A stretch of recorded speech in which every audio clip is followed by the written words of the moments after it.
Hello, ಎಲ್ಲರೂ ಹೇಗಿದ್ದೀರಾ? ಇವತ್ತಿನ ವಿಡಿಯೋದಲ್ಲಿ ನಾನು ನಿಮಗೆ ಡಿಸೈನರ್ ಬ್ಲೌಸ್ನ ತೋರಿಸ್ತಾ ಇದ್ದೀನಿ. ನೋಡಿ, ಫ್ರಂಟ್ ವರ್ಕ್ ಇದೆ, ಬ್ಯಾಕಲ್ಲೂ ವರ್ಕ್ ಇದೆ. ಪ್ರೈಸ್ ಬಂದು ಓನ್ಲಿ 450 ರುಪೀಸ್ ಬ್ಲೌಸ್.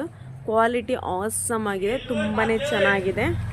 ಇದರಲ್ಲಿ golden colour, pink colour, black colour ಆ ಥರ ಅವೈಲಬಿಲಿಟಿ ಇದೆ. ಇಷ್ಟ ಆಯಿತು ಅಂತಂದರೆ ಬೈ ಮಾಡಿ. All over India courier supply ಇದೆ. ಯಾರೆಲ್ಲ ಹೊಸದಾಗಿ ನನ್ನ ವಿಡಿಯೋ ನೋಡ್ತಾ ಇದ್ದೀರಾ, ಪ್ಲೀಸ್ ನನ್ನ ಚಾನಲ್ನ ಸಬ್ಸ್ಕ್ರೈಬ್ ಮಾಡಿ, ಹಾಗೆಯೇ ಫಾಲೋ ಮಾಡಿ ಫ್ರೆಂಡ್ಸ್. ನೀವು ವಾಟ್ಸಪ್ ಮೂಲಕ ನೀವು ಆರ್ಡರ್ ಮಾಡ್ಬೋದು. ನನ್ನ ನಂಬರ್ ಡಿಸ್ಕ್ರಿಪ್ಷನಲ್ಲಿರುತ್ತೆ, ನೀವು ಚೆಕ್ ಮಾಡಿ. ಅಲ್ಲಿ ನನಗೆ ವಾಟ್ಸಪ್ ಮಾಡಿದ್ರೆ ನಿಮ್ಗೆ ಯಾವ್ದು ಬೇಕು ಅನ್ನೋದನ್ನು ನಾವು ಕೊರಿಯರ್ ಮಾಡ್ತೀವಿ. ಆದರೆ ಅಡ್ವಾನ್ಸ್ ಪೇಮೆಂಟ್ ಮಾಡಬೇಕು. ಫುಲ್ ಕ್ಲಿಯರ್ ಮಾಡಿದ್ರೆ ಮಾತ್ರ ನಾವು ಕೊರಿಯರ್ ಮಾಡ್ತೀವಿ. ಇಲ್ಲ ಅಂತಂದರೆ ನೀವು ಬೈ ಮಾಡೋದಿದ್ರೆ ನಮ್ಮ ಶಾಪ್ಗೆ ಬಂದು ನೀವು ಬೈ ಮಾಡ್ಬೋದು.